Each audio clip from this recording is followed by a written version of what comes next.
জুমার নামাজ সাধারণ ওয়াক্তিয়া নামাজের মতন নামাজ নাকি একটু দামি নামাজ? কথা কন নাগে, জুমার নামাজ একটু দামি নামাজ না? ইয়াউমুল জুমা সাধারণ দিনের মতো দিন নাকি দামি দিন? আচ্ছা, মনে করেন জুমার দিনটা স্টার্ট হয়ে গেছে, শুরু হয়ে গেছে জুমার দিন। এবার আল্লাহর রাসূল বলে আজকের দিনে একটা আহাম ইবাদত আছে, জুম্মার নামাজটা যায় পড়বি, মসজিদও যায়, আবার খুতবাটা শুনবি, মাঝখানে দোয়া করবি, যা করবি সব কবুল হয়ে যাবে। সুতরাং এত দামি আমল যে করতে যাবি, দামটা কিরকম? তোমরা যুবক ভাইয়েরা যারা ওয়াজ শোনো কিন্তু জুম্মার নামাজও পড়ো না, এরকম বদখাসিলতের যারা আছো তারা এই হাদিসটা শোনো। আল্লাহর রাসূল সাল্লাল্লাহু আলাইহি ওয়াসাল্লাম বলেছেন, قال رسول الله صلى الله عليه وسلم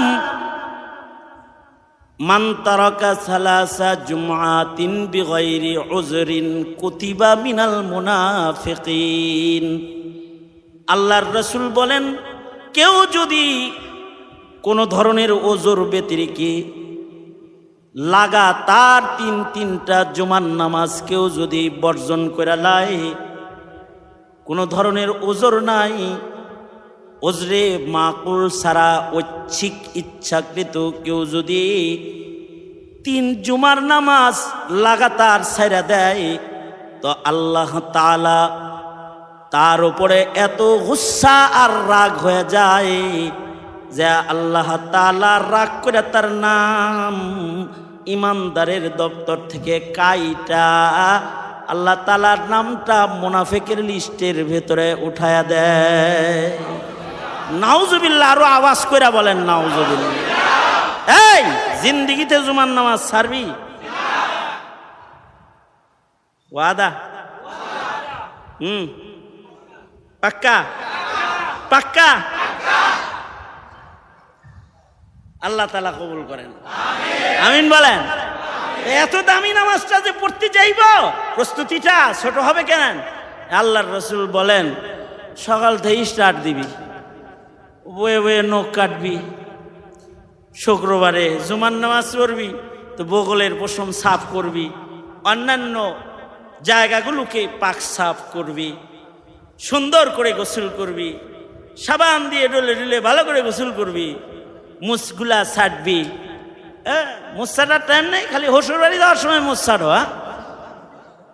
এটা মানে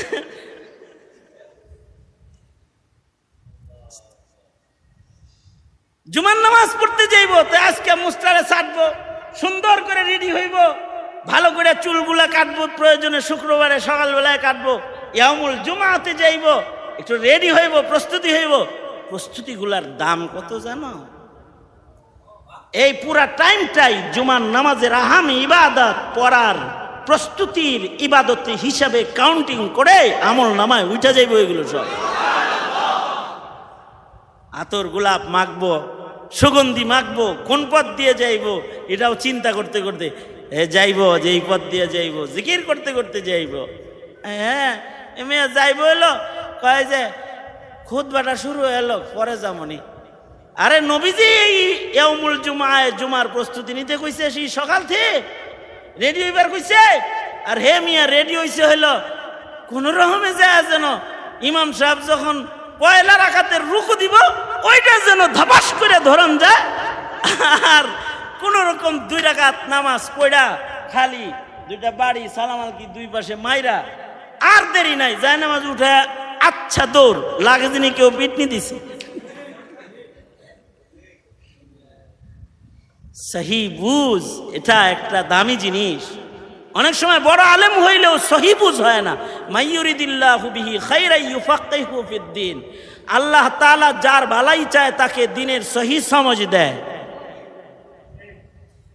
দিনের সহি সমঝ অনেক সময় অনেক বড় আলেম হয়েও সহি সমঝওয়ালা হয় না। অনেক সময় সাধারণ পাবলিক ও আহলুল্লাহর সোহবতে সহি সমঝের মালিক হয়ে যায়। সহি সমঝওয়ালা এইটু চিল্লা লাগাইছে, এক চিল্লা লাগায় সহি সমঝওয়ালা হয়ে গেছে গা। অনেক সময় 12 বছর মাদ্রাসায় পড়া তারপরেও সহি সমঝওয়ালা হয় না।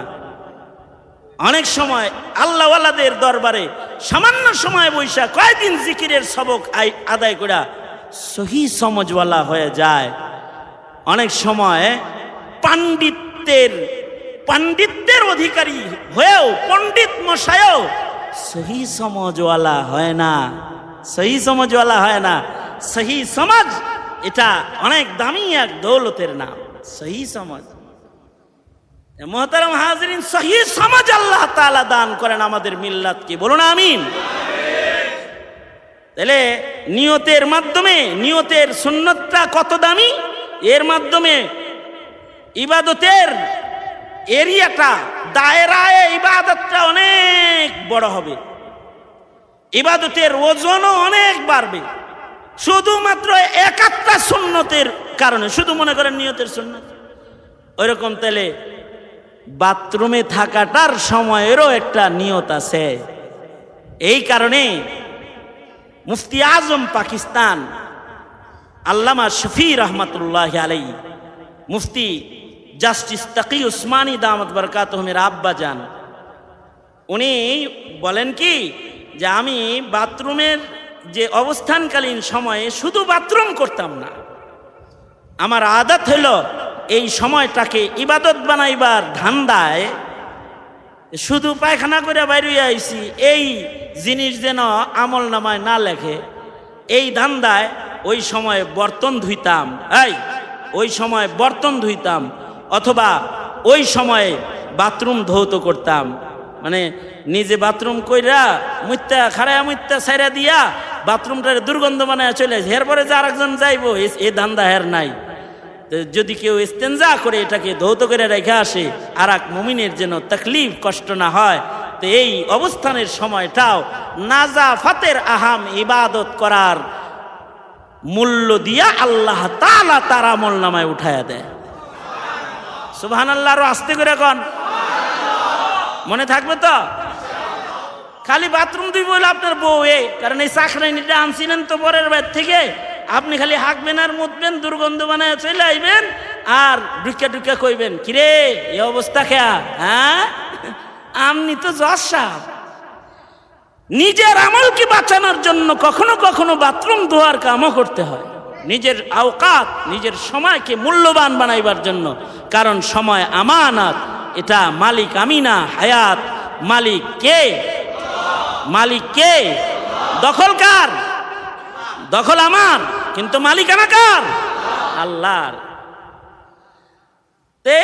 এই জন্য আল্লাহ তাআলা খালি আমলই করবার কয় না, আয়াতের শেষ ভাগে আবার সুন্নতের বাউন্ডারি লাগাইছে। আতিউল্লাহ ওয়া আতিউর রাসূলের বাউন্ডারির ভিতরে আমল করবি, তাইলে ফাকাদ ফাজা ফাওজান আযীমা। খালি ইবাদত করলেই তুই আজরে আযীম পাওয়া যাইবি না। ইয়া আইয়ুহাল্লাযীনা আমানুত্তাকুল্লাহা ওয়া কুলু কাওলান সাদীদা يصلح لكم أعمالكم ويغفر لكم ذنوبكم يصلح لكم أعمالكم ويغفر لكم ذنوبكم ومن يطع الله ورسوله فقد فاز فوزا عظيما। আল্লাহ তাআলা পথ দেখাইছেন সুন্নতের ভেতরে ফাউজে আযীম। এ কারণে আমলই খালি করলে মুত্তাকি না, সুন্নত তরিকায় আমল করলে মুত্তাকি। কি তরিকায়? জোরে আওয়াজ করে বলেন, আওয়াজ করে জোরে বলেন। অনেকের ঘরে তো আছে উপন্যাস আছে, কিন্তু সুন্নতের একটা বই নাই, সুন্নতের একটা কিতাব নাই। পত্রিকা আছে ডেলি, সুন্নতের একটা পার্চা নাই। আমার ছেলের নামাজ কেমন হবে, আমার মেয়ের পর্দা কেমন হবে, আমার বিবির খাবার খাওয়ার স্টাইল কি হবে, আমার চলাফেরার কি হবে, কার কি সুন্নত তরিকা, কোন কাজের কি আছে, এর একটা কিতাব নাই, ঘরের ভিতরে নাই। টাকা কামাই করে খালি ভাত কিনে খাওয়াইছেন, চাল কিনা আর হাগাইছেন, একটু সুন্নত শিখান নাই।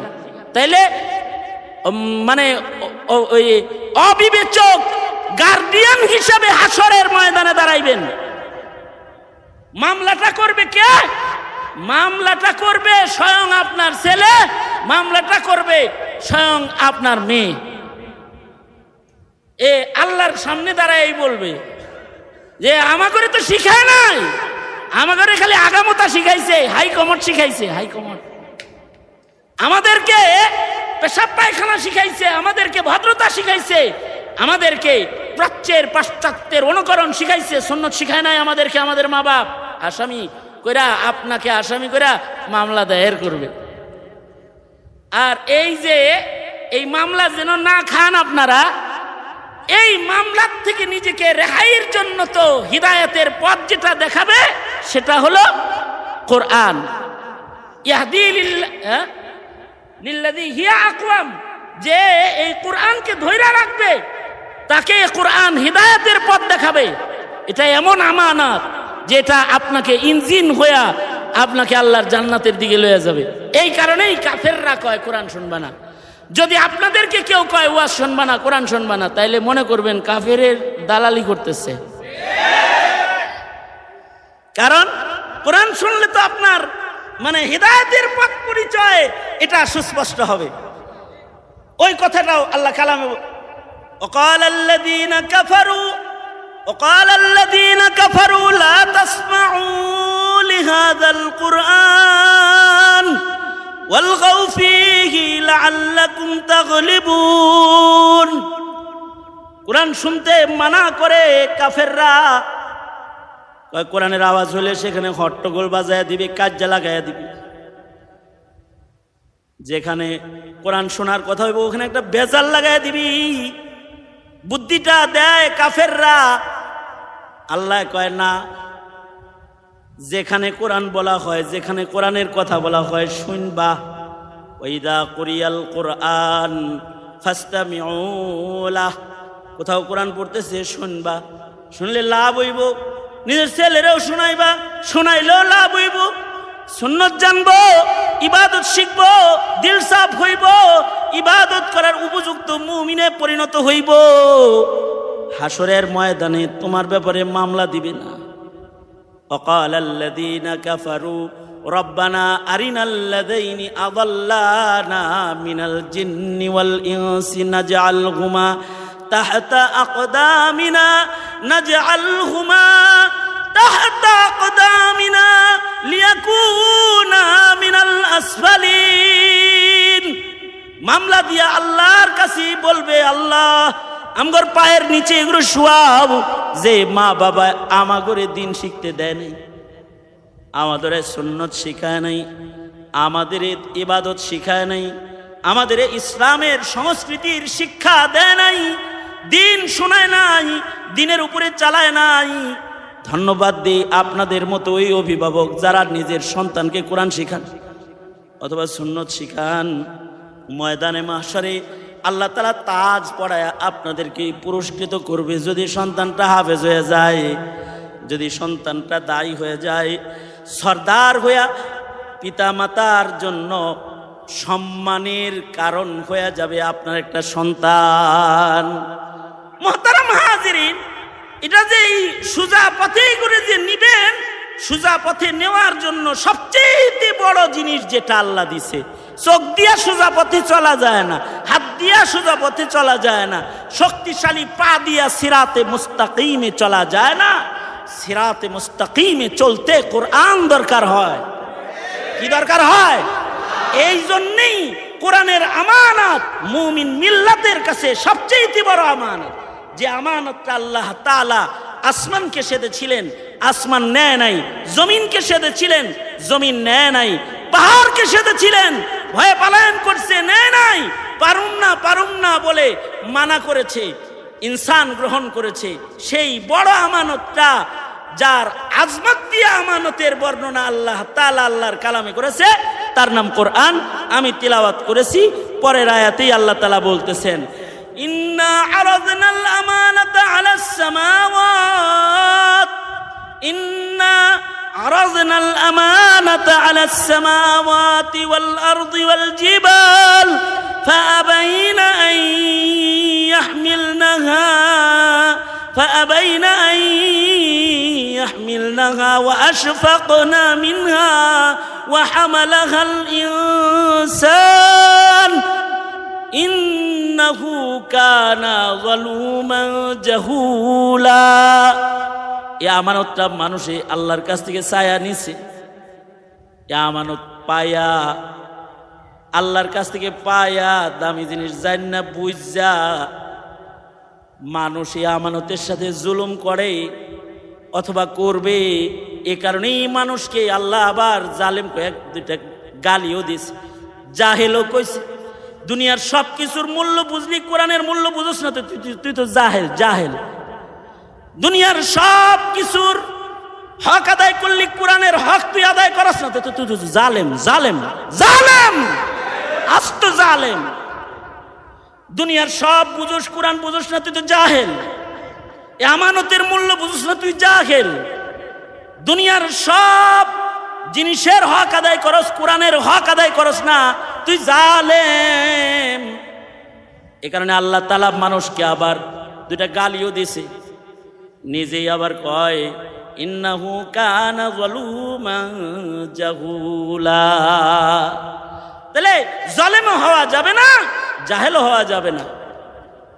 মুহিউস-সুন্নাহ শাহ আবরারুল হক রহমাতুল্লাহ আলাইহি বলে চার জিনিস কইলো, তাহলে জালেম হইবে না, জাহেল হইবে না। কোরআনে কারিমের চারটি হক আছে, ওইগুলো আদায় করে হালাই। এক নম্বর হক তাজিমে কোরআন, ইজ্জতে কোরআন, আজমতে কোরআন, এটাকে হেফাজত করবা। দিলের ভিতরে কোরআনের সম্মান রাখবা। মুসলমানের আওলাদ, দুনিয়ার সব কিছুর মর্যাদা বুঝো, কোরআনের মর্যাদা বুঝো না, এমন হবা না। ঠিক না ব্যাঠি? বুঝাইতে পারছি? দুনিয়ার সব শিক্ষার মূল্য বুঝো, কোরআন শিক্ষার মূল্য বুঝো না, এমনটি তুমি হবা না। আজমতে কোরআন দিলের ভিতরে রাখবা, এক নম্বর হক। দুই নম্বর হক মুহাব্বতে কোরআন, কোরআনকে মুহাব্বত করবা। কোরআন যার সিনায় আছে তারে মুহাব্বত করবা। কোরআন যেটার সাথে লাগছে ওইটারও মুহাব্বত করবা। দেখো না, কোরআনের সাথে রাতের ছোঁয়া লাগছে, রাত দামি। দিনের ছোঁয়া লাগছে, দিন দামি। মানুষের ছোঁয়া লাগছে, মানুষ দামি। তো তোমার ছোঁয়া লাগবে, তুমিও দামি। আল্লাহু আকবার, জোরে করে বলেন আল্লাহু আকবার, তুমিও দামি হয়ে যাবা। আর কোরআনকে সবচেয়ে বেশি মুহাব্বত করবা। ছেলের চাইতেও কোরআনের মুহাব্বত বেশি, মেয়ের চাইতেও কোরআনের মুহাব্বত বেশি, নিজের জানের চাইতেও কোরআনের মুহাব্বত বেশি। কেউ যদি কোরআনকে মিটাইতে চায় তখন জান দিবা, কিন্তু কোরআন মিটাইতে দিবা না। কোরআন মিটাইতে দিবা না, জানের চাইতে বেশি মুহাব্বত করবা। মুহাব্বতে কোরআন, কোরআনের মুহাব্বত দিলের ভিতরে রাখবা। আজমত, সম্মান দিলের ভিতরে রাখবা। মুসলমানের আওলাদ তুমি, তোমার দিলে কোরআন হবে মুহাব্বতের জিনিস, মুহাব্বতের জিনিস। কোরআন, কোরআন, কোরআন। কোরআনের উপরে পেশাব করে ফেসবুকে দেয়, তখনও তোমার শরীরে জ্বালা তালা ধরে না। তোমার তো কোরআনের মুহাব্বতই নাই মিয়া। কোরআনের মুহাব্বত দিলে রাখবা। হুকুকুল কোরআন, তিন নাম্বার কোরআনকে বিশুদ্ধ করে পড়া শিখা। যেমন তাজবিদে কোরআন নাজিল হয়েছে, যেভাবে আল্লাহর রাসূল তেলাওয়াত করেছে, যেভাবে হযরত জিবরাইল তেলাওয়াত করেছে, নবীজি শুনেছে, নবীজি তেলাওয়াত করেছে, জিবরাইল শুনেছে, নবীজি পড়েছে, সাহাবী শুনেছে, ওইভাবে কোরআন পড়া। বাংলা উচ্চারণ দেখে দেখে কোরআন মজিদ পড়লে কোরআন পড়া হয় না। কোরআনকে তাজবিদ সহকারে কোরআনের হক আদায় করে তিলাওয়াত করতে হয়। তিলাওয়াতুল কোরআন মা'আত তাজবিদ, কোরআনের তিলাওয়াতটা তাজবিদের সাথে করতে হবে। এটার হক আদায় করে করতে হবে। যেই ভাবে কোরআন তেলাওয়াত নাজিল হয়েছে ওইভাবে তিলাওয়াত করতে হবে। নিজের মিমবাদি খালি ঘুরে আর খালি এই তেলাওয়াত, গুনগুন করা তেলাওয়াত না, সুন্দর তাজবিদের তিলাওয়াত করতে হবে। তিলাওয়াতুল কোরআন এটা ফরজ, প্রতিটি মুমিনের জন্য। কোরআন বুঝা ফরজ না, বুঝবে তো কিছু লোক, কিন্তু পড়া সবার উপরে ফরজ, পড়বে সবাই শুদ্ধ করে, এটা ফরজ, ফরজে আইন। কোরআন শরীফ শুদ্ধ করে পড়া ফরজে নাকি কিফায়া? বলে না। কোরআন বুঝা কিফায়া, কিন্তু পড়া আইন। এলাকায় 4-5 জন মৌলবী হইলি মোটামুটি এলাকার মানুষ কোরআন বুঝার গুণার থেকে বাইসে দিবে। কারণ আলাল কিফায়া, এটা কিছু লোক শিখছে, এদের দায়িত্ব হবে এই গ্রামবাসীকে এবার পরিচালনা করা। আলেমরা তাদেরকে মাসাইলের উপরে পরিচালনা করবে। কোরআনের গভীরে যাওয়ার যোগ্যতা ব্রেন তো সাহাবীদেরই সবার ছিল না। যাদের আল্লাহ মনোনীত করছেন তারা ফকিহ হইছেন। আমনে মিয়া সৌদি আরবে যায় কয়দিন চাকরি কইরা বুখারী শরীফ কয়টা হাদিস তর্জমা বইরা আপনি ফকি হয়ে গেছেন গা। হ্যাঁ, ফকিগিরি দেখান যে ফকি, আপনি ফকি, মাসাইলে সর্দার আপনি। এত সোজা না, ইতনি আসান বাত নেই। এর গভীর পর্যন্ত যাওয়ার জ্ঞান আল্লাহ তাআলা সাহাবীদেরকেই দেন নাই সবাইরে। এজন্যে কিন্তু তিলাওয়াত করার ফরিজা হুকুম যেটা, এটা সবার উপরে ফরজ। বিশুদ্ধ করে সকলকেই তিলাওয়াত করতে হবে। বাড়ির ছেলেটাও বিশুদ্ধ তিলাওয়াত করতে হবে, মেয়েটাও বিশুদ্ধ তিলাওয়াত করতে হবে। কোরআন শরীফ বিশুদ্ধ করে আপনার মায়েরাও পড়াইতে হবে, বাবারাও পড়াইতে হবে, সকলকে শিখাইতে হবে। একজন শিখছে, সবাই এবার শুদ্ধ করে ঘরে একজন করে শিখাইতে হবে। বেশি সময় লাগে নাকি? মাত্র 20 দিন সময় দিলে পরে কোরআন শরীফ শুদ্ধ হয়ে যায়। এখন তো 20 দিনের কোর্স আবিষ্কার হয়েছে। তোমরা দুনিয়ার সব কাম করার টাইম পাও, 20 দিনের কোর্স লাগায় একটু কোরআন শরীফ শিখার টাইম কেন পাও না? যুবক ভাইরা, ভালো হয়ে যাও, ভালো হইতে পয়সা লাগে না। আর যদি কোরআনের আমল শিখতে চাও, যাও একটা চিল্লায় চলে যাও, একটা চিল্লা লাগাও, 40টা দিন কিছু নেককারের সাথে থাকো, দেখবা সোজা হয়ে গেছে। হায়াতের 40টা দিন নামাজ শিখার জন্য দিতে পারবা না, আর তুমি তোমার হায়াতকে আল্লাহর পছন্দের রঙে রঙিন বানাইবা মোবাইল দিয়ে দিয়া। এত সোজা? মোবাইল দিয়ে দিয়া? হ্যাঁ, এত সোজা না। একটু হাতে কলমে দিন শিখার আদত করা চাই। যুবক ভাইয়েরা যারা আছেন তারা এক চিল্লা অথবা 7 দিন অথবা 3 দিনের জামাত মাঝে মাঝে যায়া এগুলো ঠিক করে নিবেন তো ইনশাআল্লাহ? কারা কারা ঠিক করবেন? হাত তোলেন। আল্লাহ কবুল করেন, বলেন আমিন। আওয়াজ করে চিল্লা জোরে করে বলেন আমিন। যদি এগুলো না ঠিক করেন তাহলে জালেম হইবেন, তাহলে জাহেল হইবেন। আর যদি হক আদায় করেন তাহলে জালেম জাহেল গালির থেকে, আল্লাহর গালির থেকে বাঁচতে যাবেন। কোরআন আপনার জন্য আপনার উপরে লানত করবে না, আর রাসূল কোরআনের হক যারা আদায় করবে না তাদের ব্যাপারে কোরআনে কারিমে আল্লাহ বলছেন, আল্লাহর রাসূলের উপরে তো কোরআন নাজিল হইছে, যারা কোরআনের হক আদায় করবে না তাদের ব্যাপারে আল্লাহর রাসূল নিজে ময়দানে মাহশারে মামলা দায়ের করবেন।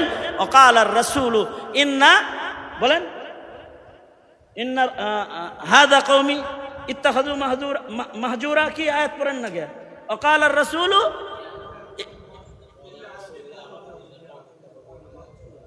হাফেজ সাহেবরা বইয়া থা চুপ করে, আমি তো হাফেজ না। তো মুহতারাম হাজিরিন, ওয়াকালার রাসূলু ইয়া রাব্বি ইন্না কওমি ইত্তাখাযু হাযাল কুরআনা মাহজুরা। রাসূল হাসরে দাঁড়ায় বলবে, ওগো আল্লাহ, এইটা হইল আমার কওম, আমার উম্মত, কিন্তু আমি রাখাইছিলাম কোরআনটা, এই কোরআনটা বর্জন করে চলছে। ও জান্নাতে যাইব আমার সামনে দিয়া, এই আমি মামলা করলাম ওর নামে। নাউজুবিল্লাহ, আরো আস্তে করে কর নাউজুবিল্লাহ। কিচ্ছু না করতে পারেন, কোরআনের আমল যারা করে শেষ হক হলো তাদের কাছ থেকে আমল দেখে দেখে ইতাআত করবেন ইনশাআল্লাহ। এই হকগুলো আদায় করলেও এই আমানতের কিছুটা হক আদায়কারী হয়ে ময়দানে মাহশারে দাঁড়ানো যাবে।